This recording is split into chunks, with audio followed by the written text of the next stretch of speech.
What's up, guys? Well, back on the evening shift, so I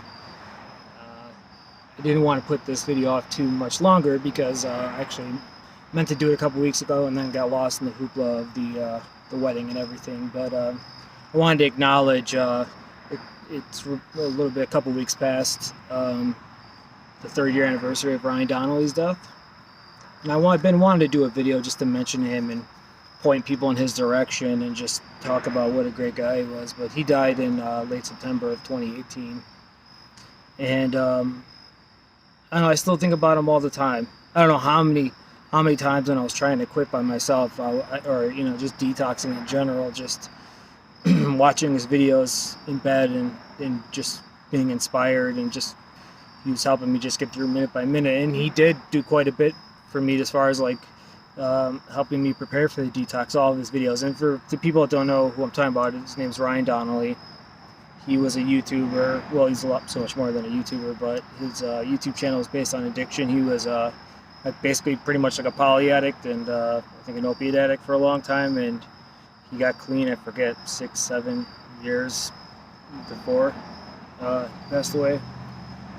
But he basically covered the whole gambit of how to stay clean and how to get through detox, and just basically any topic you could think of that had to do with addiction, he covered it. And he put his email address in most of his videos, his cell phone number, and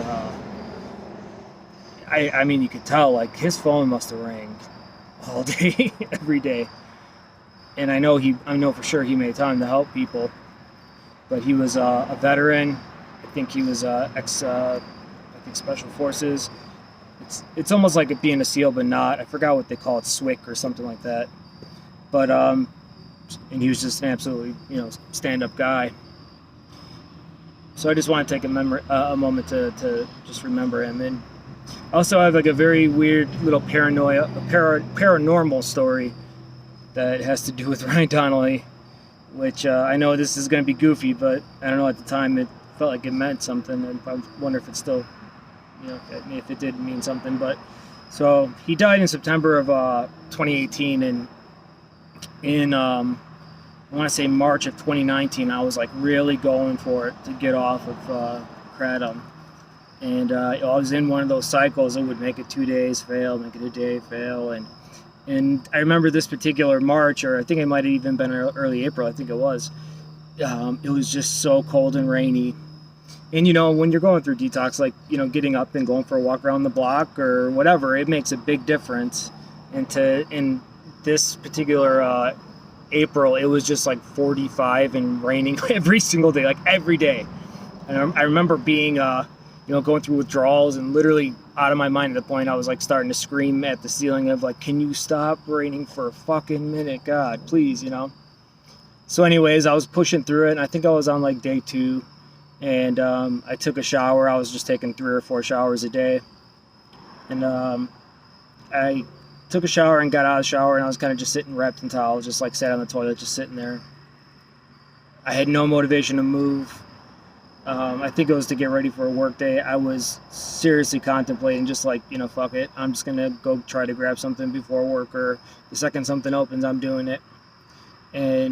But I just couldn't get up and move. And I started, keep in mind, I wasn't sleeping much at this point. I started hearing Ryan's voice in my ear.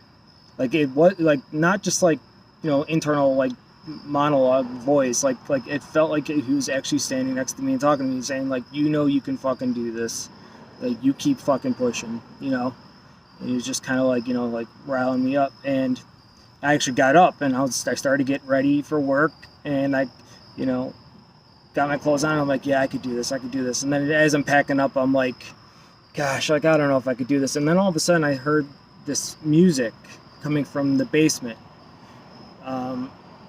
which I have one of those like all-in-one record players, where it's a record, a cassette, radio, and a CD player and all that.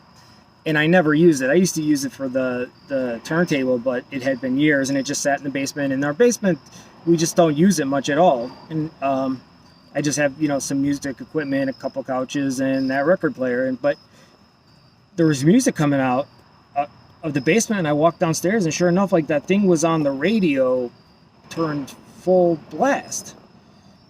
And I turned it down. I hadn't been in the basement for probably a week at this point, and then, you know, after Andrea woke up, I was like, hey, Dave, when's the last time you've been in the basement? Have you, like, done any laundry or anything? She's like, yeah, maybe a couple days ago. So I don't know where that music was coming from, but it was very strange. You know, at the time, I really felt like I'd been visited, you know. So that's my Ryan Donnelly paranormal story. What a beautiful man, and goes along with Rebecca or Rock and Roberto. You know, just two beautiful people, and they'll always be linked in my mind. And I know they're in a better place, having a laugh now. You know, so oh, that's my video. Love you.